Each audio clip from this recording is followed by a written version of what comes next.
This place here is called Cocumscussoc, and in the Algonquian language it means place of marshy meadows. And so the Narragansett owned most of the land around this property from here, Dead Reckoning, across the way to Wilson Park, what is now Wilson Park, was part of their summer encampment, all the way to Stony Fort on Stony Lane, and encompassing the land all the way to Route 2 and 102. That was Cocumscussoc, and this place was part of that.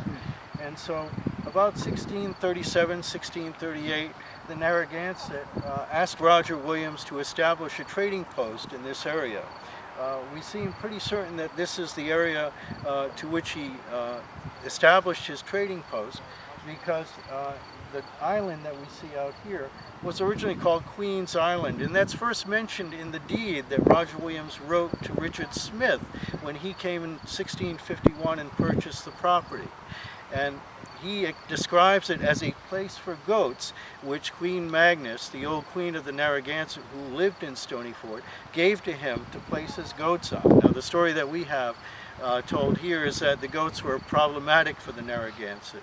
Of course, they weren't planting like the English plant in rows of cultivated